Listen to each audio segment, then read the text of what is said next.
நெஞ்சில நெருப்பு அள்ளி கொட்டிட்டாளு. இந்த காரியத்தை செய்யறதுக்காக அவளை நான் பெத்தேன். 4 நாள் முன்னாடி கூட அவளை நான் பார்க்க போனேன். என்ன பார்க்கவே மாட்டேன்னு பிடிவாதம் பிடிச்சா. இந்த கேவலமான காரியத்தை செய்யறதுக்காக தான் என்ன பார்க்க மாட்டேன்டா. என்ன பார்த்திருந்தேன்னா இது எல்லாத்தையும் தடுத்திருப்பேனே. இந்த அவமானம், பழி, பாவம், கேவலம் எல்லாத்தையுமே நான் தடுத்திருப்பேனே.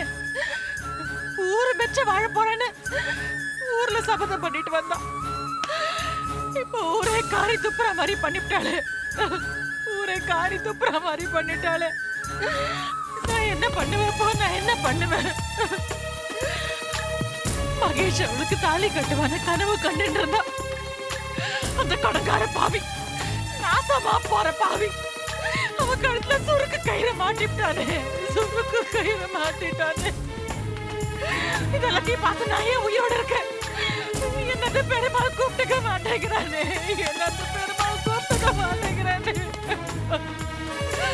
ஐயோ, என் பொண்ணு விபச்சாரின்ற பட்டை வாங்கிட்டு சீரழிஞ்சுட்டு இருக்கா. என்னால ஒண்ணுமே பண்ண முடியல. அநியாயம் ஜெயிச்சுட்டு இருக்கு, நியாயம் தோத்துட்டு இருக்கு. நான் என்ன பண்ணுவேன்? போ, என்னால ஒண்ணுமே பண்ண முடியல. என் பொண்ணு என்னால காப்பாற்ற முடியல. இப்படி போறேன், என் பொண்ணை நான் காப்பாற்ற போறேன். வைதேகி, கவிதா, சீக்கிரம் போய் தண்ணி எடுத்துட்டு சீக்கிரம் போமா. வைதேகி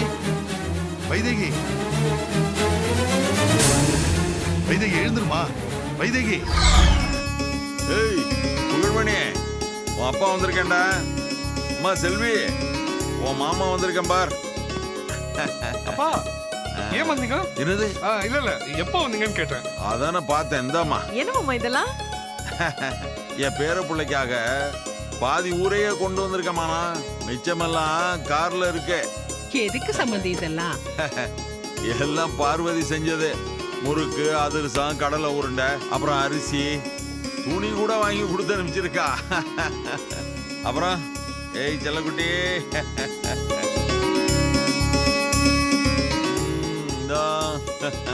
போட்டுக்க. உன் பாட்டியோட 10 சவரன் பாசம்பா இது. அப்பா என்னப்பா கலாட்டா அதெல்லாம்? என்னது கலாட்டாவா? அடி வாங்க போற படவா? அங்க பார்வதி பேரனை காணுமேனு தேடிக்கிட்டு இருக்கா. விளையாடுறியா நீ? அத்தை என்ன மருமகளா ஏத்துக்கிட்டாங்களா மாமா? பேர பிள்ளைக்கு செயின் போட்டிருக்கா, பலகாரம் கொடுத்து அனுப்பிச்சிருக்கா. அப்புறம் ஏத்துக்காம என்ன? அவங்களையும் கூட்டிட்டு வந்துக்கலாமே. கடைய கவனிக்க ஆள் இல்லையம்மா. நான் இப்ப வந்ததே உன்னையும் புள்ளையும் ஊருக்கு கூட்டிட்டு போய் பெரிய திருவிழா வச்சு எல்லா பயலுக்கு விருந்து கொடுத்து என் பேர பிள்ளைய பாருங்கடா, என் வம்சத்துக்கு ராஜா பிறந்திருக்கான்னு எல்லா பயலுகள்ட்டையும் காட்டுறதுக்காக தான். போதும் நிறுத்துங்கப்பா, நாங்க ஊருக்குலாம் வரல. என்னடா சொல்ற? நானே நீ செஞ்சதெல்லாம் மன்னிச்சு மறந்துட்டேன். நீ வேதாள மாதிரி மறுபடியும் முருங்கை மரம் ஏறினா என்னடா அர்த்தம்? ஏங்க ஊருக்கு போக கூடாது? ஏற்கனவே டெலிவரிக்கு எக்கச்சக்கமா லீவ் போட்டாச்சு. இப்படியே லீவ் போட்டுட்டு இருந்தா பிசினஸ் குட்டிச்சவராயிடும். உங்களை யார் கூப்பிட்டது? நானும் அம்மாவும் குழந்தைய தூக்கிட்டு போயிட்டு வரோம். அத அப்படி சொல்லுமா. நம்ம குலதெய்வம் கோயிலுக்கும் போயிட்டு வந்துருவோம். அப்படியே அத்தை கிட்ட ஆசீர்வாதம் வாங்கின மாதிரி இருக்கும் இல்ல மாமா? செல்வி ஒரு நிமிஷம் வா. ஏங்க என்னங்க இது? பேசிட்டு இருக்கும்போது கையை பிடிச்சி இழுத்துட்டு வரீங்க. மாமா என்ன நினைப்பாரு? அவர் ஒண்ணும் நினைக்க மாட்டாரு. நீ உன் மனசுல என்னடி நினைச்சுக்கிற? என்னது? இந்த குழந்தை நம்ம குழந்தை இல்ல. இது மேல எங்க அப்பா அம்மா ஓவரா பாசம் வச்சா இந்த குழந்தைய ரோஜா கிட்ட ஒப்படைக்கும் போது அவங்களால தாங்க முடியாது. அவங்கள நம்ப வச்சு கழுத்து இருக்கிறத விட இப்பவே அறுத்து விட்டுட்டா நாளைக்கு பிரச்சனை எதுவும் வராது நான் நினைக்கிறேன். இந்த குழந்தைய ரோஜா கிட்ட கொடுக்க போறோம்னு யார் சொன்னது? இந்த வீட்ல வேற யாரு சொல்லணும்? நான் சொல்றேன். நானும் சொல்லணும். செல்வி இங்க பாருங்க, ஜீவா என் குழந்தை. அவன் கடைசி வரைக்கும் என் குழந்தைதான். செல்வி நீ ரொம்ப தப்பு பண்ற. இந்த விஷயத்துல இது தப்புனா இந்த தப்பு துணிச்சு நான் கடைசி வரைக்கும் பண்ணிட்டே தாங்க இருப்பேன். என் குழந்தை என்கிட்ட இருந்து யாராலையும் பிரிக்க முடியாது. உங்களாலையும் முடியாது. ஏன் அந்த கடவுளை நினைச்சாலும் முடியாது. செல்வி இங்க பாருங்க, மாமா ஊருக்கு நான் அம்மாவையும் குழந்தையும் கூட்டிட்டு போறேன். அத்தை கிட்ட ஆசீர்வாதம் வாங்குறேன்.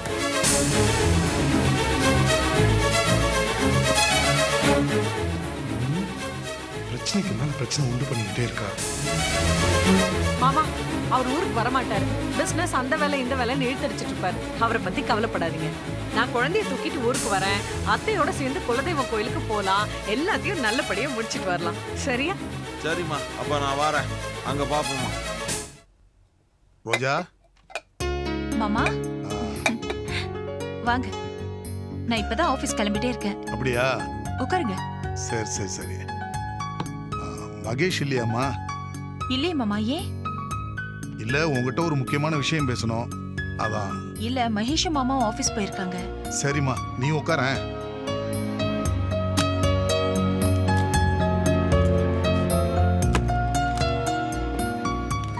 ரோஜா இந்தாம்மா. என்ன மாமா இது? இது என் சொத்து பத்திரமா. இதுல சீல் வச்சிருக்கேன். இது உங்ககிட்ட பத்திரமா இருக்கணும்னு நினைச்சுதான் உங்ககிட்ட நான் தரேன். என்கிட்ட எதுக்கு? கவிதாவை ஆழம் பார்க்கறதுக்காக ஒரு டூப்ளிகேட் உயில் தயாரிச்சு சொத்துக்கு கார்டியன் கவிதா தானே ஒரு டிராமா போட்டேன். அது மூலமா கவிதா சொத்துக்கு ஆசைப்படுறானோ அவளுடைய கூட்டாளி லட்சுமிங்கிற உண்மையும் எனக்கு தெரிஞ்சிடுச்சு. அதனால சில முக்கிய முடிவுகளை நான் இப்ப எடுத்திருக்கேன். இது ஒரிஜினல் சொத்து பத்திரம். அதனாலதான் உங்ககிட்ட ஒப்படைக்கிறேன். மாமா இதை பத்திரமா வச்சுக்க வேண்டியது உன் பொறுப்பு. என் உயிருக்கு ஏதாவது ஆபத்து வந்தாதான் நீ இதை வெளியில எடுக்கணும். என்ன மாமா நீங்க ஏதேதோ பேசுறீங்க? ஏன் இப்படி எல்லாம் பேசுறீங்க? ஒரு வார்த்தைக்கு சொன்னமா, உன்கிட்ட ஒரு ரகசியத்தை சொன்னா அதை கடைசி வரைக்கும் காப்பாத்துங்கிற நம்பிக்கை எனக்கு இருக்கு. இந்த பத்திரத்துல உள்ளபடி என் வீடு, வாசல், பேங்க் பேலன்ஸ், ஊர்ல உள்ள நிலபுலன்கள் இதெல்லாம் குழந்தைங்க பேர்ல எழுதியிருக்கேன். அதுக்கு கார்டியனா வினைய போட்டிருக்கேன். ரொம்ப நல்ல முடிவு மாமா. அப்போ இத வினைக்கிட்டே ஒப்படைக்கலாமே? ஒப்படைக்கலாமா? ஆனா வினையோட மனச கவிதா மாத்திடுவா. அதனால மாப்பிள்ள உயிருக்கு கூட ஆபத்து ஏற்படலாம். அதனால தான் உங்ககிட்ட நான் ஒப்படைக்கிறேன். ஒரு விஷயம், இந்த உயிரை நான் உங்ககிட்ட தருவேன்னு கவிதா எதிர்பார்க்கவே மாட்டா. எந்த சூழ்நிலையிலையும் நான் இதை யார்கிட்டயும் சொல்ல மாட்டேன் மாமா. என் புருஷன் கிட்ட கூட சொல்ல மாட்டேன். அது எனக்கு தெரியுமா. அதான் நான் உங்ககிட்ட ஒப்படைக்கிறேன். ஆனா நான் மாமா கிட்ட எந்த ரகசியத்தையும் மறைச்சதில்ல. யாரு? ராஷர் தானே. அவர்கிட்ட கூட நீ சொல்ல வேண்டாமா. பாவம், எதுக்கு அவருக்கு தேவையில்லாத டென்ஷன். சரிங்க மாமா, நான் உங்க விருப்பப்படியே செய்றேன். இன்னொரு முக்கியமான விஷயமா, என் ஆபீஸையும் அதுக்கு சம்பந்தப்பட்ட சொத்துக்களையும் உன் பேர்ல நான் எழுதியிருக்கேம்மா. மாமா என்ன மாமா இது? ஏன் இப்படி செஞ்சீங்க? ஒரு பிராயச்சித்தம் தாம்மா. என்ன சொல்றீங்க? ரோஜா, என் மகன் சங்கரால உன் வாழ்க்கையே சந்தோஷமா இல்ல. உன் பேரையும் சந்தோஷமான வாழ்க்கையும் அவன் நாசம் பண்ணான். உன்னை கோர்ட்ல நிக்க வச்சான். கொஞ்சம் அசந்திருந்தா உன்னை ஜெயிலுக்கே கூட்டிட்டு போயிருப்பான். என் மகனால உன் மன நிம்மதி, சந்தோஷம் எல்லாமே நாசமா போச்சு. அதுக்கு பிராயச்சித்தம் தாம்மா இது. ஆனா இதனால பல பிரச்சனைகள் வருமே மாமா. எந்த பிரச்சனையும் வராதுமா. இது என் தனிப்பட்ட சொத்து. ஒருவேளை கவிதாவால எனக்கு ஆபத்து ஏற்பட்டா குழந்தைங்களை பார்த்துக்க வேண்டியது உன் பொறுப்புமா. அப்படி எதுவும் ஆகாது மாமா, நாங்க இருக்கோம். ஆண்டவனும் இருக்காமா. அதுக்காக நம்ம கடமையை செய்யாம இருக்க முடியுமா? இந்த பத்திரத்தை உன் பேங்க் லாக்கர்ல வச்சு பூட்டு. இப்பதாமா என் மனசுல உள்ள பாரமெல்லாம் குறைஞ்சது. நான் வரமா. சரிங்க மாமா.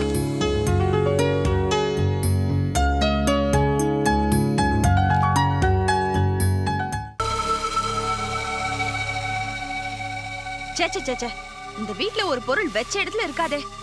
இப்ப நான் எங்க என்ன தேடுறது? என்னம்மா? நியூஸ் பேப்பர் ஒண்ணு காணோம். அதுல நாட்டில் பெருகி வரும் விபச்சாரம்னு ஒரு கட்டுரை. அதை நான் படிக்கவே இல்லை. அதுக்குள்ள பேப்பரையே காணோம். என்னைக்கு பேப்பர்? நேத்து பேப்பர் நினைக்கிறேன் மாமி. உங்களுக்கு ஞாபகம் இல்ல? விபச்சார அழகி கைது அப்படின்னு வந்திருந்தது. பேரு கூட ஸ்னேகாவா. கும்பகோணத்து பொண்ணா? போட்டோ கூட போட்டிருந்தாங்களே, பாக்கலையா? இல்ல உங்களுக்கு இன்னும் சரியா ஞாபகம் வரலன்னு நினைக்கிறேன். ரொம்ப பிரபலமான நியூஸ் மாமி அது. அந்த பொண்ணு கோர்ட்ல ஜட்ஜ் அத்தனை பேருக்கு முன்னாடி நான் விபச்சாரி, நான் வேசின்னு கத்துச்சான். ஜட்ஜு கூட ஏதோ 1000 ரூபாய் அபராதம் கட்டிட்டு போக சொன்னாராம். இப்ப ஞாபகம் வந்திருக்குமே.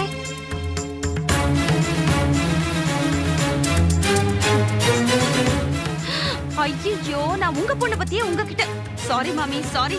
ச்சே, வர வர எனக்கு ஞாபகம் வருது ரொம்ப அதிகமாயிடுச்சு. மன்னிச்சிடுங்க மாமி, உங்க பொண்ணை பத்தி நான் உங்ககிட்டயே பேசிட்டேன். உனக்கு ஈவு இறக்கும்னா என்னன்னே தெரியாதா? நல்லா தெரியுமே. இந்த மாதிரி யாரோட பொண்ணாவது கொழுப்பு எடுத்து போய் விபச்சாரி ஆயிட்டான்னு வைங்களேன், அவங்களோட அம்மாவை பார்த்து நாம இப்படிதான் பரிதாபப்படணும். இதுக்கு பேர் தானே ஈவு இறக்கும். கரெக்டா? பாவம், இததான் தலையெழுத்துன்னு சொல்லுவாங்க போல. பாருங்க, நீங்க எங்க வீட்டு வேலை செஞ்சு இவ்வளவு கஷ்டப்பட்டுட்டு இருக்கீங்க. காலையில விடிக்காத்தால 4:30 மணிக்கெல்லாம் எழுந்து வீடு வாசல் பெருக்கி கூட்டி கோலம் போட்டு, நாங்கெல்லாம் எழுந்துக்கிறதுக்கு முன்னாடி பாலை காய்ச்சி டீயை போட்டு டிஃபனை செஞ்சு பாத்திரம் தேய்ச்சி துணி துவைச்சு அப்பப்பா சாப்பிடுறது கூட, என் டிவி பார்க்க கூட உங்களுக்கு நேரம் இல்ல. பாவம், நீங்க என்னடா நான் இவ்வளவு கஷ்டப்பட்டுட்டு இருக்கீங்க, ஆனா உங்க பொண்ணு ரொம்ப அமோகமா தொழில் பண்றாங்க போல். விபச்சார தொழில் தான். என்ன மாமி, வந்து காலடியில பணமா குவிதாமே. சரி, அப்படி இருக்கும்போது பெத்த தான் எங்க வீட்டு வேலை செஞ்சு கஷ்டப்பட்டுட்டு இருக்காளே, வந்து ஒரு எட்டு பார்த்துட்டு போக கூடாது? சீ, இந்த கடவுள் ரொம்ப மோசமாமி. ஆமாண்டி, கடவுள் ரொம்ப மோசமானவர் தான். உன்ன மாதிரி ராட்சசிகளையும் படைச்சு, எங்களை மாதிரி அப்பாவிகளை படைச்சு உங்களை கடிச்சு தின்னு வச்சிருக்கானே, கடவுள் ரொம்ப மோசமானவன் தான். என்ன மாமி, கொழுப்பா? யாரு ராட்சசி? உண்மையை சொன்ன ராட்சசிம்பீங்களா? ஒருத்தி கோர்ட்ல நின்னுக்கிட்டு பகிரங்கமா நான் தான் விபச்சாரின்னு ஸ்டேட்மெண்ட் கொடுக்குறா. அவ ராட்சசி இல்லையா? அத பத்தி பேசின நான் ராட்சசியா? என்ன கொல்லாத கவிதா. ஆமா மாமி, நீங்க இங்க இருந்தீங்கன்னா நான் உங்களை பேசியே கொன்னுடுவேன். நீங்க பேசாம ஸ்னேகாவோட போய் செட்டில் ஆயிடுங்களேன். அவ வீட்டு வாசல்ல ஏகப்பட்ட பணக்கார கூட்டமாமே. அவளோட அழகுக்கு எல்லாரும் கியூ கட்டி நிக்கிறாங்களாம். ஒரு பிஏ கூட வேணுமாமே அவ கால் ஷீட் பாக்குறதுக்கு. போறீங்களா? ஹலோ மாமி, கேட்டதுக்கு பதில் சொல்லுங்க. உங்க பொண்ணுக்கு பிஏ வேணுமா கால் ஷீட் பாக்குறதுக்கு? போறீங்களான்னு கேட்டேன்ல, பதில் சொல்லுங்க. என்ன தயவு செஞ்சு விட்டுடு கவிதா. அட, உங்ககிட்ட நான் ஒண்ணு கேட்டுட்டு இருக்கேன், பதில் சொல்லாம. மாமி, பதில் சொல்ல. கவிதா, என்ன தொல்லைப்படாத, போ. ஐயோ, நான் ஏதோ உங்க பொண்ணோட நல்லதுக்கு சொன்னா அவங்க ரொம்ப கஷ்டப்படுறாங்களா மாமி? ஒரு பிஏ வேணுமா? பேசாம நீங்களே போயிடுங்களேன். பதில் சொல்லுங்க மாமி. என்ன ரொம்ப பண்ணிக்கிறீங்க பதில நீங்க? நான் சொல்றேன்டி. இதான் பதில். போதுமா, இன்னும் வேணுமா? அடுத்தவங்க கஷ்டத்தையும் கண்ணீரையும் பார்த்து சிரிக்கிற நீ எல்லாம் ஒரு மனுஷ ஜென்மமா? சை, முகத்துல முழிக்கிறதே பாவம்.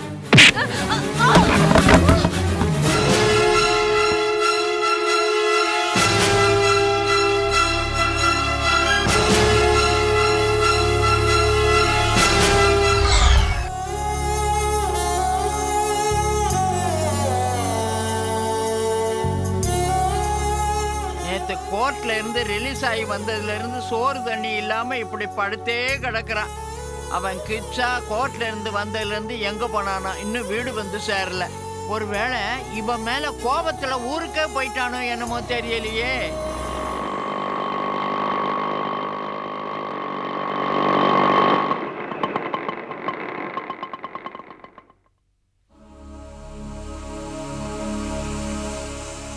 பன்னீர், நான் வரல. வா பன்னீர், நான் சொல்றது. பன்னீர், நான் வரல. பன்னீர், பன்னீர், வா. பன்னீர், விடு. பன்னீர், நீ உள்ள போ. ஏன்டா என் உடம்புல ஒட்டிக்கிட்டு இருக்க கொஞ்ச நெஞ்ச உயிரி எடுக்கிற? நான் வரல, எங்கேயோ போய் தொலைறேன். என்ன விடு. சொல்றத கேளு கிச்சா. பன்னீர், அவ்வளவுதான். டேய் டேய், நேத்துல இருந்து எங்கடா போன? வாடா. சாகரத்துக்கு போனேன். செத்து தொலைய விடல இவன். ஏண்டா, ஏற்கனவே இங்க பத்திக்கிட்டு எரியுது. ஸ்னேகா நேத்துல இருந்து சாப்பிடல, தூங்கல, படுத்தே கிடக்குறா. அவளை சமாதானம் பண்ண வேண்டியது நம்ம கடமை இல்லையா? கஷ்டம்னு வந்தா அவளுக்கு துணையா இருக்கிறது நம்ம தானே. நீ பாட்டுக்கு அறுத்துட்டு ஓடுனா என்னடா அர்த்தம்? ஸ்னேகாவுக்கு ஆறுதல் சொல்ல வேற யாரு இருக்கா? அவளை பார்த்தா கோபத்துல அப்படியே மிருகம் ஆயிடுவேன். என்ன வேணாலும் ஆயிட்டு போடா, முதல்ல வீட்டுக்குள்ள வாடா. இல்ல, நான் வாடா. வா கிச்சா.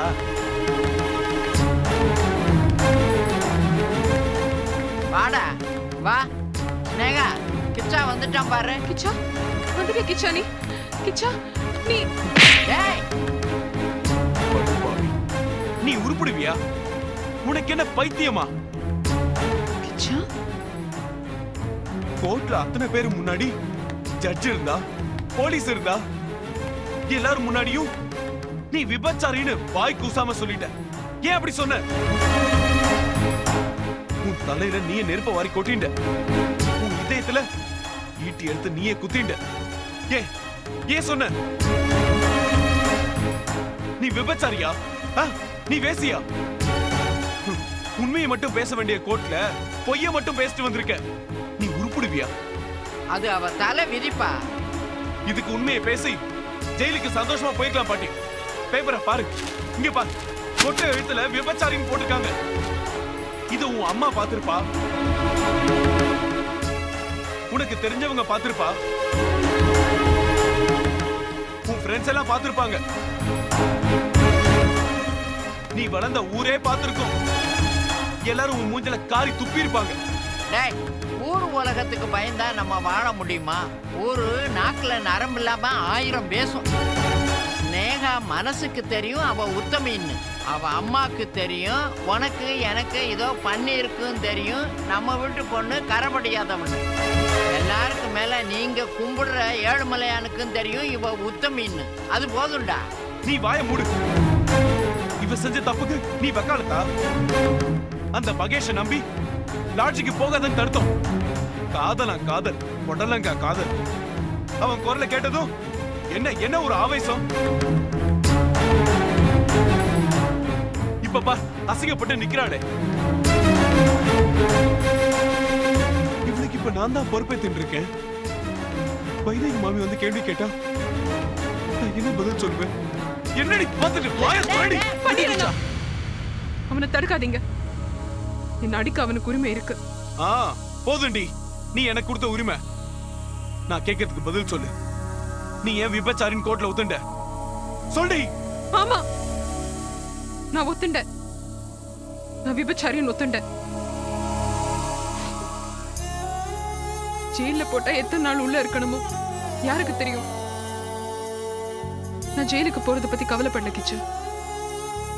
ஆனா நான் ஜெயிலுக்கு போயிட்டேன்னா மகேஷ் எதிர்த்து நான் போட்ட சபதத்தை நிறைவேற்ற முடியாம போயிடும். ஆமான்னு ஒத்துண்டா அபராதத்தை கட்டிட்டு வெளியில விட்டுருவாங்கன்னு வக்கீல் சொல்லி கொடுத்தாரு. அதனாலதான் அப்படி சொன்னேன். மகேஷ் என்னை ஏமாத்திட்டாரு. அந்த கோவத்துலதான் நான் கோர்ட்ல அப்படி சொன்னேன். மகேஷ நான் சும்மா விட போறதில்ல. இன்னில இருந்து ஒரு புது ஸ்னேகாவை நீங்க எல்லாரும் பார்க்க போறீங்க. இன்னில இருந்து ஒரு புது ஸ்னேகாவை நீங்க எல்லாரும் பார்க்க போறீங்க. இன்னில இருந்து ஒரு புது ஸ்னேகாவை நீங்க எல்லாரும் பார்க்க போறீங்க. இன்னில இருந்து ஒரு புது ஸ்னேகாவை நீங்க எல்லாரும் பார்க்க போறீங்க.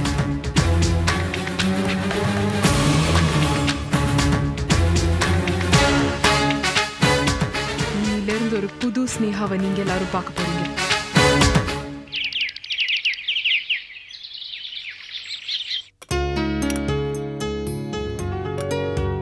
என்ன வைதேகி, டல்லா இருக்க? ஸ்னேகாவை பத்தி நினைச்சிட்டு இருக்கியா? நீங்க சாப்பிடுங்க அண்ணா. என் பிரச்சனை தீராத தலைவலி. என்ன பெரிய தலைவலி? அதான் பணத்தை கட்டி அவளை வெளியில கொண்டாந்துச்சுல்ல. சாப்பிடும் போது எதுவும் பேச வேணான்னு பார்த்தேன். நீங்க வாயை கலராத இருக்க மாட்டீள் போல இருக்கு.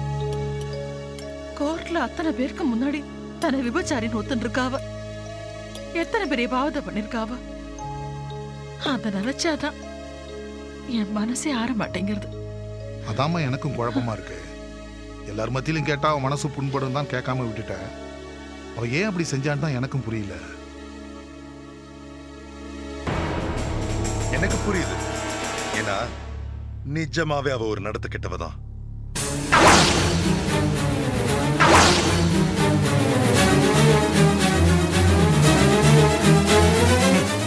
கோர்ட்ல அவ உண்மையை ஒத்துக்கிட்டாலேன்னு சந்தோஷப்படுங்க. டேய் ராஸ்கல், எச்சில் கையால் அரைஞ்ச 7 ஜென்மத்துக்கு அதை நீ மறக்க மாட்டேன். நீ தாண்டா நடத்த கட்ட. ஏன் இப்ப இவ்ளோ டென்ஷன் ஆறீங்க? அவ ஜெயில 1 மாசமா 10 நாளா கம்பெனி இருக்கணும். தப்பிச்சிட்டா. பணத்தை கட்டி அவளை வெளியில கொண்டு வந்துட்டா அவ நடத்த கட்டவே இல்லைன்னு ஆயிடுமா? யார பார்த்து நான் நடத்த கட்டணும்னு சொல்றேன்? என் பொண்ணு அநியாயமா ஏமாத்தி அவ வயித்துல ஒரு புள்ளையை கொடுத்துட்டு இப்ப அவளை பத்தி கேவலமா சொல்றீங்க. உனக்கு வெக்கமா இல்ல? நீ எல்லாம் மனுஷனாடா? மனுஷனா மிருகமா சொல்லு. சட்டையை விடுங்க, கையெடுங்க. ரத்னசாமி வச்சிருந்த ஆளு தானே நீங்க. உங்க மகன் மட்டும் எப்படி இருப்பா? கையெடுங்க.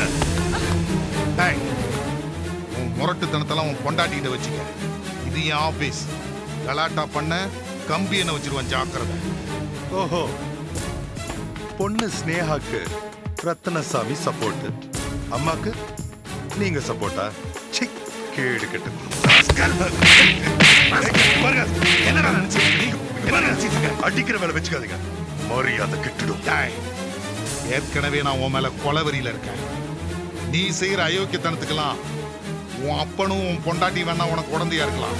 ஊர்ல இருக்கிற எல்லாரும் உன்ன மாதிரி பொறுக்கிக்கு சப்போர்ட் பண்ண மாட்டாங்கடா. பெண்கள் உரிமைக்கான சட்டம் இப்ப நாட்டுல கூடிக்கிட்டே இருக்கு. நீ ரொம்ப துள்ளிக்கிட்டு தெரியாத.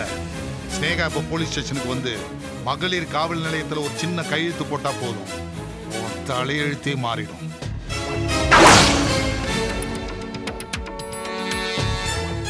அப்புறம் பொண்டாட்டி பின்னாடி நீ போய் ஒளிஞ்சாலும் போலீஸ் உன்னை விடாது. உன் ட்ரெஸ் எல்லாம் உரி உன்னை உள்ள தள்ளி உன்னை லாடம் கட்டி முட்டிக்கு முட்டி தள்ளிடுவாங்க. ஜாக்கிரதை. மோதி பார்க்கலாமா?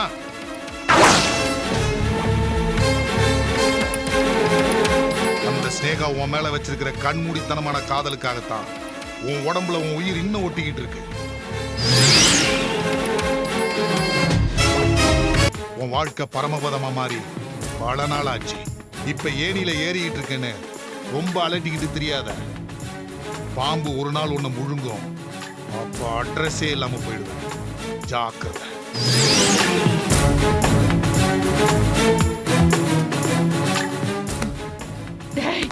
படுபாவி, பயிர் எரிஞ்சு சொல்றேன். உன்னெல்லாம் பகவான் நிம்மதியா வாழ விட மாட்டாரா? உன்னால என் பொண்ணு உசுருக்கோ மானத்துக்கோ இனிமே பங்க வந்தது, நான் உன்னை என் கையாலேயே வெட்டி சாச்சப்பட்டு ஜெயிலுக்கு போயிடுவேன். விஜயவாடா வீரலட்சுமியை வெட்டினவன் நான், ஞாபகம் வச்சுக்கோ. ஒன்னையும் இந்த கையால வெட்ட வச்சுட்டாத. போடா வெளியில.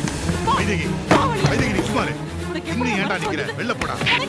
வெளியில போடா. என் பொண்ணு மேல கை வைக்கிறதுக்கு எப்படா மனசு வந்தது? நான் இருக்க மாட்டேன்.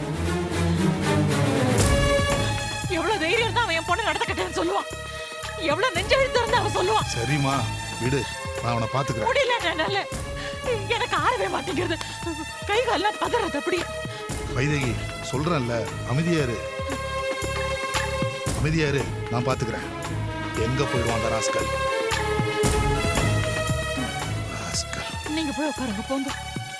நீங்க போங்க, போய் உட்காந்து சாப்பிடுங்க.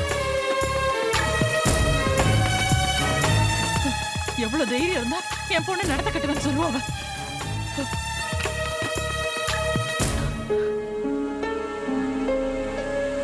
நான் ஒருத்தி, நீங்க சாப்பிடுங்க. வேண்டாமா, எனக்கு பசிக்கல.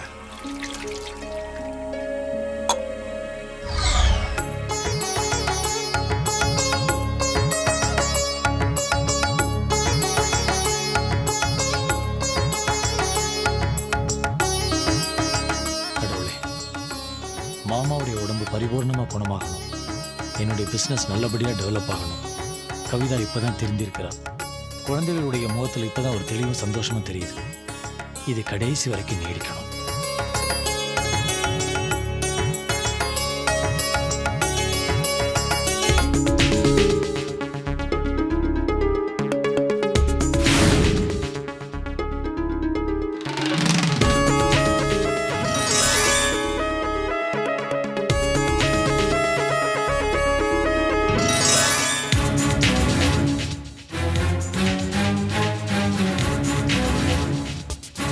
Hello madam.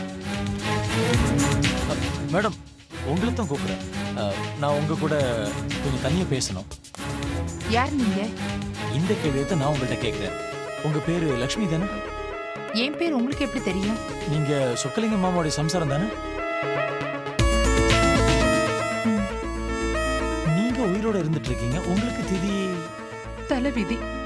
கட்டின புருஷனை காரியம் செய்யறாரு. அப்போ இந்த விஷயம் உங்களுக்கு தெரியுமா? ஆமா வினய்.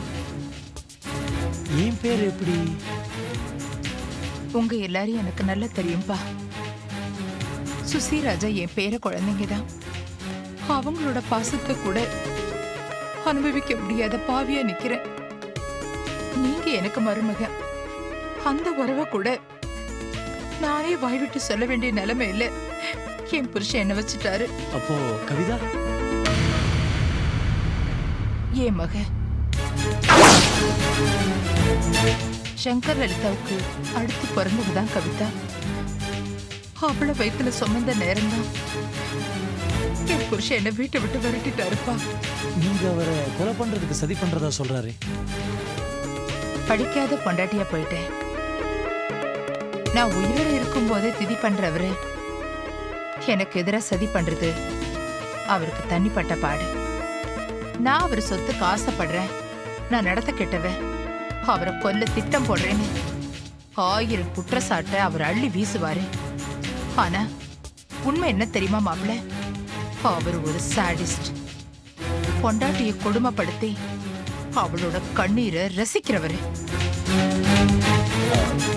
அத்த, அப்ப நீங்க ஏன் கூட வீட்டுக்கு வாங்க, மாமா கிட்ட போய் நியாயம் கேட்கலாம். இல்ல மாப்பிள்ள, இத்தனை நாள் நான் தனியா வாழ்ந்து பழகிட்டேன். இனிமேலும் நான் தனியாவே இருந்துடுறேன். அவரோட பணம் காசுக்கு ஆசைப்பட்டேங்கிற கெட்ட பேரு எனக்கு வேண்டாம்ப்பா. உங்களுக்காக பேசுறதுக்கு நான் இருக்கிறேன். நீங்க ஏன் பயப்படுறீங்க? செத்து போன அவருடைய மக மருமக எல்லாரும் உயிரோட இருக்கிறத அவர் நினைச்சிட்டு இருக்கிறாரு. உயிரோட இருக்கிற உங்களை சாகடிச்சா என்ன நியாயம்? கவிதாக்கு நான் திதி பண்ண அவர் ஒத்துப்பாரா? ஒத்துப்பாரா? அவருக்கு ஒரு நியாயம், ஊருக்கு ஒரு நியாயமா?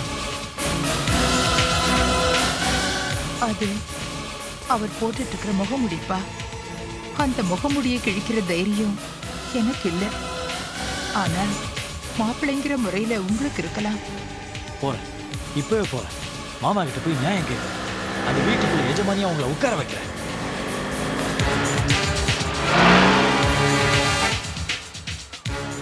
மாப்பிள்ளைக்கு சாவி கொடுத்து அனுப்பியாச்சு. இனிமே சொக்கலிங்க விட்டு பீரோ சாவி சுலபமா நம்ம கைக்கு வந்துடும்.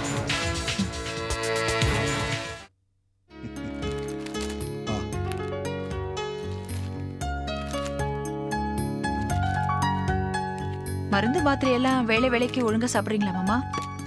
மனசு நிம்மதிதாம்மா பாதி மருந்து. வீட்டு வேலையை வைதேகி பாத்துக்கிறா, ஆபீஸ் வேலையை நீ பாத்துக்கிற. அப்புறம் எனக்கு என்னமா குறை? ஒரு குறை இருக்குது மாமா. என்ன வினய்? உங்க மனைவி இல்லையேங்கிற ஒரு குறை தான். என்னப்பா சொல்ற?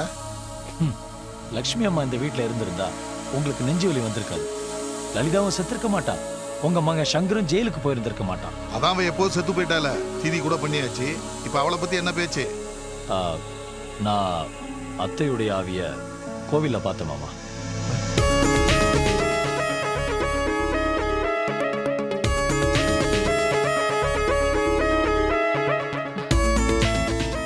என்ன தம்பி உளறேள்? லக்ஷ்மி அம்மாவோட ஆவி கோவிலுக்கு வந்துதா? நம்புற மாதிரியா இருக்கு? நீங்க வேணா இதை நம்பாம இருக்கலாம், ஆனா மாமா இதை நம்புவாரு. என்ன மாமா? வினய், என்னப்பா என்ன சொல்ற நீ? மாமா, லக்ஷ்மி அம்மாவை நான் கோவில்ல பார்த்தேன். உங்க மனைவி உயிரோட இருக்காங்களா இல்லையா? அது வந்து உங்க மனைவி செத்து போயிட்டாங்கன்னு நீங்க சொல்றது போய். உயிரோட இருக்கிறவங்களுக்கு திவசம் கொடுக்கிற அளவுக்கு நீங்க கல் நெஞ்சக்காரரா இருப்பீங்கன்னு நான் எதிர்பார்க்கல மாமா.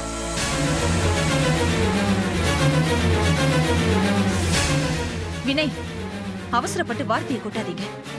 மாமா என்ன காரணத்துக்காக அப்படி செஞ்சாருன்னு தெரியாம குற்றம் சுமத்துறது தப்பு. அதை விட பெரிய தப்பு அடுத்தவங்க வீட்டு விஷயத்துல இந்த மாதிரி தேவையில்லாம மூக்கு நுழைக்கிறதா. மூக்கு உடைஞ்சிட போது பார்த்து. கவிதா, நீ எதுக்கு குறுக்க பேசுற? பேசாம இரு. வினய், என்ன சொல்றீங்க நீங்க? லக்ஷ்மி அம்மா உயிரோட இருக்காளா? வைதேகி, நீ எதுக்கு அவர்கிட்ட பேசிட்டு நிக்கிற? வினய், என்ன நடந்துச்சுன்னா? பிளாஷ்பேக்லாம் வேண்டாம் மாமா. லக்ஷ்மி அம்மா உங்க மனைவி, கவிதா உங்க பொண்ணு. இதை நீங்க எங்க கிட்ட இருந்து மறைச்சிருக்கீங்க. லக்ஷ்மி அம்மா கர்ப்பமா இருக்கும்போது வீண் பழி சுமத்தி அவங்களை வீட்டை விட்டு வெளியே அனுப்பியிருக்கீங்க. இதெல்லாம் நீங்க ஒத்துக்கிறீங்களோ இல்லையோ எனக்கு தெரியாது. என்ன பொறுத்த வரைக்கும் நீங்க ஒரு சாடிஸ்ட். வினய், அடுத்தவங்களோட நிலைமையை புரிஞ்சுக்காம வார்த்தையால குத்தி கிழிக்கிறதும் ஒரு வகையில சாடிசம் தான். ஏன் புருஷனை பார்த்து சாடிஸ்ட்னு சொல்றதுக்கு நீ யாரு? ஸ்னேகாவோட வாழ்க்கை அழிச்சல, அப்படி பார்த்தா நீ ஒரு சாடிஸ்ட் தான். இங்க பாரு கவிதா, ஸ்னேகாவை பத்தி உங்ககிட்ட விளக்க சொல்லணுங்கிற அவசியம் எனக்கு இல்ல. அத பத்தி நான் சொக்கலிங்க மாமா கிட்டயும் வைதேகி அம்மா கிட்டயும் ஏற்கனவே நான் பேசிட்டேன். இல்ல, நான் இதை ஒத்துக்க மாட்டேன். என் பொண்ணு வாழ்க்கைய பத்தி எந்த விதமான விளக்கமும் நீ கொடுக்கல. என் பொண்ணுக்கு சரியான பதில நீ சொல்லல. பாருங்கம்மா, இத பத்தி நான் உங்ககிட்ட. எல்லாரும் கொஞ்சம் நிறுத்துறீங்களா? இப்ப பிரச்சனை லட்சுமியை பத்தியா, ரோஜாவை பத்தியா, ஸ்னேகாவை பத்தியா, இல்ல கவிதாவை பத்தியா? ஏன் எங்கேயோ ஆரம்பிச்ச பிரச்சனை இப்படி பந்தாடிட்டு நிக்கிறீங்க? வினய், லட்சுமி உயிரோட இருக்கிறாங்கிற விஷயம் எனக்கு தெரியும். அவதான் என் பொண்டாட்டி. இப்ப என்ன செய்யணுங்கிற? அவங்க இந்த வீட்டுக்கு வந்தாகணும். அது நடக்காத காரியம். அதான் ஏன்? இந்த குடும்பத்தில் உள்ள கொஞ்ச நஞ்ச நிம்மதியும் போயிடும். அவ நல்லவ இல்ல. ஏன் முன்னாடி எங்க அம்மாவை பத்தி அனாவசியமா? வாமா வா. அன்னைக்கு ஓ முன்னாடி தானே லட்சுமிக்கு திதி பண்ண. அப்ப எங்க போச்சு உன் தாய் பாசம்? ஓகே, இப்போ நானா இந்த பிரச்சனையை கிளப்பலையே. இது நாள் வரைக்கும் நான் தான் லட்சுமியோட பொண்ணுன்னு உங்ககிட்ட சொல்லிருப்பேனா? சொல்லுங்க. எனக்கு தெரியும்பா, உங்க கல் மனசை என்னால மாத்தவே முடியாது. உங்க மனசை மாத்துறது என் திட்டம் இல்லன்னு வைங்க. அப்போ உன் திட்டம் தான் என்ன? மாமாவோட சொத்தை அடையிறதா? ஏய், இத பாரு, அனாவசியமா பேசுனா அப்புறம். அவ மேல ஒரு துரும்பு பட்டுச்சு, அப்புறம் நான் பொல்லாதவன் ஆயிடுவேன். ஜாக்கிரதை. அப்பா, நீங்க ஒண்ணு தெரிஞ்சுக்கோங்க. முதல்ல நீங்க எனக்கு அப்பா, அதுக்கப்புறம் தான் அவளுக்கு மாமா. ஒருத்தி அனாவசியமா வாய் கூசாம உங்க முன்னாடியே உங்க பொண்ணை பார்த்து உங்க சொத்துக்கு ஆசைப்படுறேன்னு சொல்றா. நான் கேட்டுட்டு பேசாம இருக்கணுமா? அவ என்ன சொல்றது? நானே சந்தேகப்படுறேன். அதனாலதான் அந்த லட்சுமியை வீட்டுக்குள்ள நான் விடல. மாமா, சொத்து மேல அவங்க ஆசைப்படல, நீங்க தான் ஆசைப்படுறீங்க. வினய், பின்ன என்ன மாமா, புருஷ சொத்தை பொண்டாட்டி அனுபவிக்கணும்னு நினைக்கிறதுல எந்த தப்பும் இல்ல. நீங்க யாருக்காக சம்பாதிக்கிறீங்க? உங்க பொண்டாட்டி பிள்ளைங்களுக்காக தானே. அப்புறம் வினய், அந்த லட்சுமியை பத்தி உனக்கு தெரியாது. அவளை பத்தி தப்பா பேசுறதுக்கு நான் எங்க விரும்பல. இந்த கவிதாவை மன்னிச்சாலும் மன்னிப்பேனே தவிர அவளை நான் மன்னிக்க மாட்டேன். உங்க பாவ மன்னிப்பு நான் எங்களுக்கு தேவையில்லை. உங்ககிட்ட நான் வளரலப்பா, நான் எங்க அம்மா கிட்ட வளர்ந்தேன். சின்ன வயசுல இருந்து எங்க அம்மா தான் என்ன கஷ்டப்பட்டு வளர்த்தாங்க. அதனால எங்க அம்மா தான் எனக்கு முக்கியம். அதுக்காக எங்க அம்மா மன்னிச்சிருங்கன்னு உங்க கால்ல விழுந்து கதறுவேன்னு எதிர்பார்க்காதீங்க. ஏன்னா எங்க அம்மா என்ன தன்மானத்தோட வளர்த்திருக்காங்க. உங்க அம்மா லட்சணம் இன்னும் உனக்கு தெரியலன்னு அர்த்தம். அண்ணா, நீங்க பண்றது ரொம்ப தப்பு. குடும்பத்துல 1000 பிரச்சனை இருக்கலாம். அதுக்காக பொண்டாட்டி உசுரோடு இருக்கும் போது அவளுக்கு திதி பண்ணுவாளா? இது எந்த ஒரு நியாயம்? லக்ஷ்மி அம்மா வாத்து கூட்டின்னு வாங்க. வைதேகி, நீ புத்தி கெட்டு பேசாத. அத்தை இந்த வீட்டுக்கு வந்து ஆகணும். வினய், நீங்க வேறங்க. அவர் என்னைக்கு எங்க குழந்தைகளுக்கு அம்மாவோட பாசத்தை கொடுத்திருக்காரு. மத்தவங்க சந்தோஷமா இருக்கிறது அவரால ஜீர்ணிக்கவே முடியாது. அவ்வளவு ஏன், கட்டின பொண்டாட்டி அவர் கண்ணு முன்னாடி ஒரு சொத்தா தெரியல, காசு பணத்தை மட்டும் கட்டிட்டு அழுதாரு. அதனாலதான் எங்க குடும்பம் சின்ன பின்னமா போயிடுச்சு. கவிதா, இதுல ஊருக்கெல்லாம் வாய்க்கிழிய நாட்டாம வேற. போது நிறுத்துறியா? நீங்க ஏய், இவர்கிட்ட ஏண்டி அனாவசியமா பேசிட்டு இருக்கிற? மாமா, நான் கடைசியா சொல்றேன், அத்தையை இந்த வீட்டுக்கு கூட்டிட்டு வாங்க. அப்படி இல்லைன்னா கவிதாவையும் சுசிராஜையும் அழைச்சிட்டு தண்ணி குடித்து நான் போயிடுவேன். அத்தையும் அழைச்சிட்டு போய் நாங்க தங்க வச்சுப்போம். உங்களுக்கு 10 நாள் டைம் தரேன்.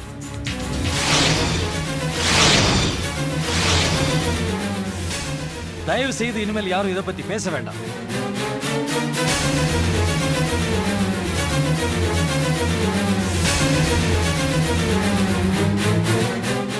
ஏய், நில்லு. என்ன என்ன? உன் வீட்லயே 1000 குப்பை இருக்கு. இதுல எங்க வீட்டை பெருக்கி சுத்தம் பண்ண வந்துட்டியா? நீ நல்லா ஆடு. போதாததுக்கு உங்க அம்மாவையும் கூப்பிட்டு வச்சுட்டு ஆடு. ஆனா உன் தலையெழுத்தை எப்பவோ மாத்தி எழுதியாச்சு. உனக்கு அது இன்னைக்கு புரியாது. அது புரியுற அன்னைக்கு என்னை இந்த வீட்டுக்கு வெத்தலை பாக்க வச்சு கூப்பிடுவேன். வெத்தலை பாக்க வச்சா எப்படி? ஏன் தலையெழுத்த நீ மாத்தி எழுதுற எப்படிங்க? உனக்கு இது சொன்னதே ரொம்ப அதிகம்டி. அறிவு இருந்தா புரிஞ்சுக்கோ. ஏய், இப்போ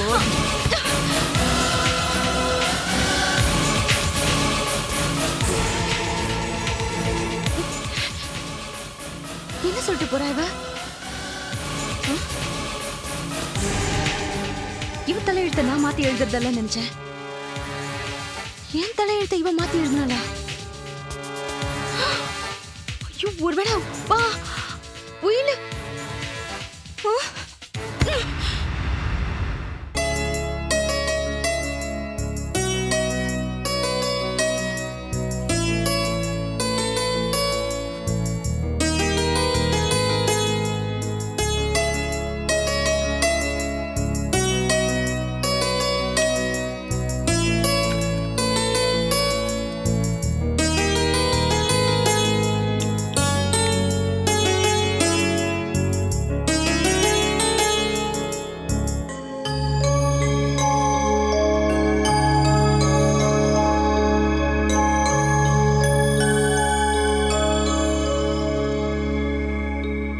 வேண்டாம் ஸ்னேகா.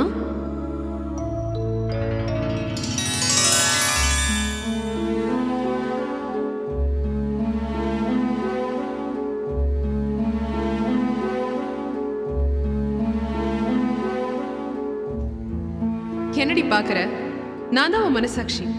என்னை பொறுத்த வரைக்கும் உனக்கும் மகேஷ்க்கும் கல்யாணம் என்னைக்கும் முடிஞ்சு போச்சு.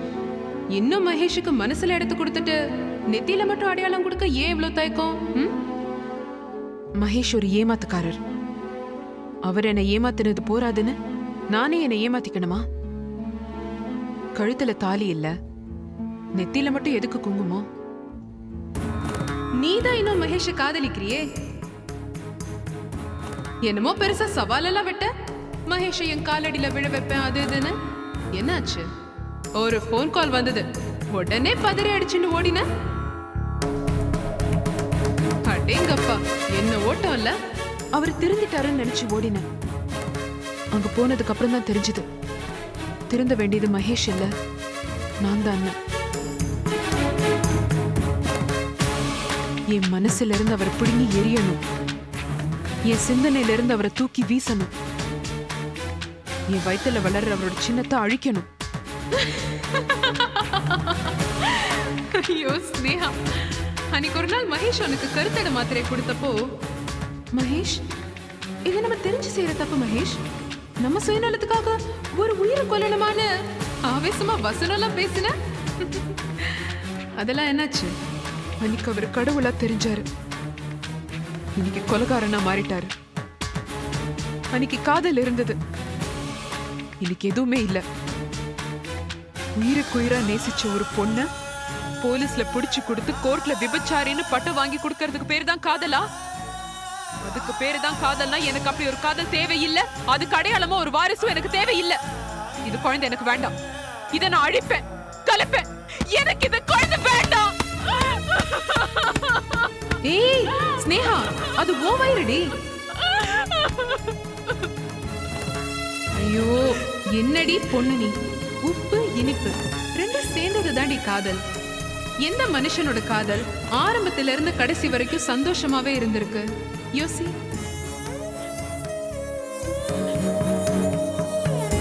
எந்த காதலும் இல்லடி. மும்தாஜ் காதல் தெரியும்ல உனக்கு, அது ஜெயிச்சிருக்கா? தேவதாஸ் பார்வதி சந்தோஷமா இருந்தாங்களா என்ன? சரி அதெல்லாம் விடு, வேர்ல்ட் ஃபேமஸ் லைலா மஜ்னு கதை தெரியாதா? உலக புகழ் வாய்ந்த எல்லா காதலும் சோகமானது தாண்டி, ஏமாற்றத்துல தான் முடிஞ்சிருக்கு. ஒத்துக்கிறேன். ஆனா எந்த காதலனும் தன் காதலிய வேசின்னு திட்டினதில்ல, விபச்சாரின்னு பட்டம் வாங்கி கொடுத்ததில்ல. மகேஷ் மேல எனக்கு நம்பிக்கை இல்ல. இந்த கருவை நான் கலைக்கணும். மகேஷோட வித்து என் வயித்துல வளரக்கூடாது. இது ஒரு பாவாத்மா. நீ புண்ணியாத்மா தானே, சுமக்கருவ நீ தானே. ஒரு குழந்தைக்கு தாயங்கிறவ சத்தியம், தகப்பங்கிறவன் வெறும் சாஸ்திரம் தான், அம்மாங்கிறவ ஆதாரம், அப்பாங்கிறது வெறும் நம்பிக்கை தான். நீ செஞ்ச பாவங்களுக்கு உன் குழந்தைய கலைக்காத ஸ்னேகா. அது ஒன்ன மாதிரி ஒரு நல்லவளா பிறந்ததுன்னா நீ என்ன பண்ணுவ? பொறுக்க குழந்தை மகேஷ் மாதிரி ஒரு அயோக்கியனா பிறந்துட்டா என்ன பண்றது? அதுதான் என்னோட கவலை. இந்த சமுதாயத்துக்கு நான் நல்லது செய்யலனாலும் பரவாயில்ல, கெட்டது செஞ்சிடக்கூடாது. ஒரு அயோக்கியனை நானே என் கருவில இருந்து உருவாக்க கூடாது. இந்த குழந்தை எனக்கு வேண்டாம். இதை நான் கலைக்க தான் போறேன். ஸ்னேகா, நான் சொல்றது கேளுடி. மாட்டேன், போடி இங்கிருந்து, போடி. ஏய் சரி சரி, இப்ப நான் போறேன். ஆனா ஒண்ணு, நான் சொல்றது நீ கேட்டுதான் ஆகணும், வேற வழி இல்ல. பாய்.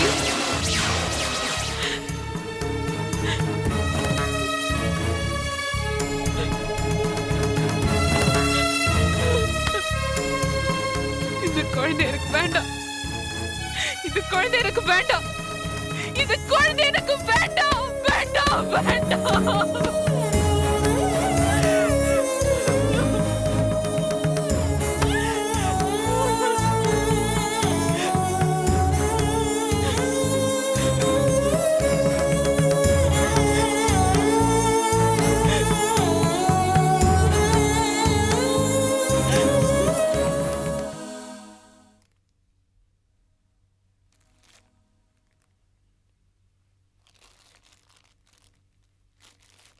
பாட்டி, எனக்கு கொடுக்காம நீ மட்டும் சாப்பிடுறியா?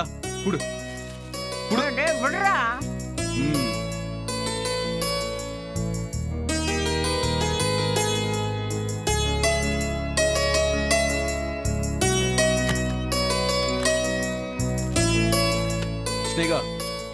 என்ன தேடுற? இங்க ஒரு எல்லோ பேஜஸ் இருந்ததே, எங்க போச்சு? ஸ்னேகா தெரியலையே, நானும் காலையில இருந்து தேடி பார்த்தேன். பாட்டி, எல்லோ பேஜஸ் எங்கன்னு பாத்தீங்களா? தெரியும். எங்க? என் வாயில.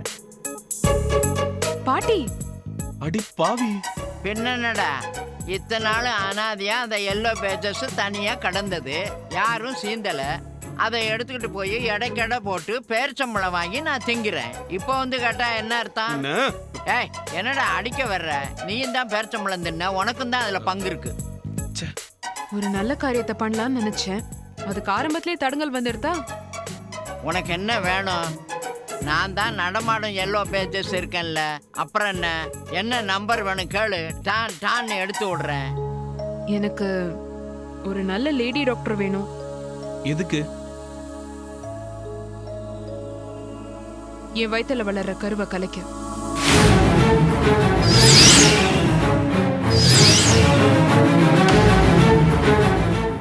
ஸ்னேகா, என்ன உணர்ற? எவ்வளவு பெரிய விஷயம், இவ்வளவு சாதாரணமா சொல்றியேம்மா. என்னம்மா இப்படி ஒரு வார்த்தையை சொல்லிட்ட? ஆமாம் பாட்டி, நான் நல்லா யோசிச்சு எடுத்த முடிவுதான் இது. எனக்கு இந்த குழந்தை வேண்டாம், இதை நான் உடனே அழிக்கணும். அப்படி சொல்லாதம்மா. நீயும் மகேஷும் காதலிச்சிங்க, நீங்க 2 பேரும் புருஷன் பொண்டாட்டியா வாழ்ந்ததுக்கு இதானமா சாட்சி. தெய்வம் கூட தான் பாட்டி சாட்சியா இருந்தது. வாய் மூட்டிட்டு மௌனமா தானே இருக்கு. எனக்கு பிறக்க போற குழந்தைக்கு இவர் தான் அப்பான்னு நான் தான் சொல்லணும். எல்லாத்தையும் கேட்டு அதை நல்லா சிரிச்சுட்டு இருக்கோம். இதெங்க பாட்டி வந்து சாட்சி சொல்ல போறது? முட்டாள்தனமா உளராத. மகேஷ் உன்னை கெடுத்து இருக்கான், அதுக்கு ஒரே சாட்சி இதுதான். DNA டெஸ்ட்னு ஒண்ணு இருக்கு, அதை வச்சு அந்த அயோக்கியம் தான் உன் குழந்தைக்கு அப்பான்னு நிரூபிப்போம். அதான் வேண்டாங்கிறேன். பிறக்கும் போது என் குழந்தை தான் அப்பா ஒரு அயோக்கியன்ற பட்டத்தை சுமக்கணுமா? அதென்ன பாவம் பண்ணிட்டு நான் கலைச்சிடுறேன். மகேஷை இந்த வீட்டுக்கு வரவழைக்கிறதுக்கு ஒரே வழி இந்த குழந்தை தான். இது அவரோட குழந்தைன்னு தெரிஞ்சதுக்கு அப்புறமும் அவர் மனசு மாறலையே. குழந்தை முகத்தை பார்த்த உடனே அவன் மனசு மாறலாம் இல்லையா? ஸ்னேகா, அப்படியும் மாறலனா சட்டத்தை வச்சு மாத்துவோம், உன் கூட வாழ வைப்போம். சட்டம் போட்டா தாம்பத்தியம் சந்தோஷமாயிடுமா? உங்க சட்டத்தால மகேஷ் இந்த வீட்டுக்கு மட்டும்தான் வர வைக்க முடியும். முழு மனசோட ஒரு முழம் மல்லிப்பூ வாங்கி தர வைக்க முடியுமா?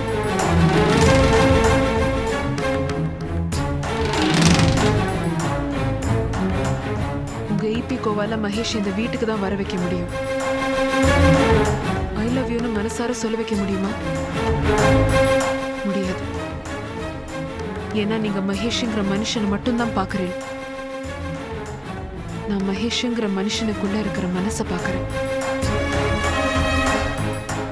அவர் என்ன விபச்சாரின்னு சொன்னது அவர் வாயில இருந்து வந்த வார்த்தை இல்ல, அவர் மனசுல இருந்து வந்த வார்த்தை. நான் என் மகேஷை இழந்துட்டேன், அவர் மனசு மாறிட்டாரு. எனக்கு இந்த குழந்தை வேண்டாம், நான் கலைச்சிடுறேன். இது மகேஷோட குழந்தைன்னு சொல்றதுக்கே எனக்கு அருவருப்பா இருக்கு. இதை சுமக்கும் போது நான் என் தைரியத்தை இழக்கிறேன், என் தன்னம்பிக்கையை இழக்கிறேன், பலவீனப்படுறேன். எனக்கு இப்ப தேவை வெறி. மகேஷை எப்படியும் ஜெயிக்க முடியுங்கிற வெறி, மகேஷை என் காலில் விழ வைக்க முடியுங்கிற வெறி. அதுக்காக நான் எதையும் இழப்பேன், இந்த குழந்தையும் இழப்பேன்.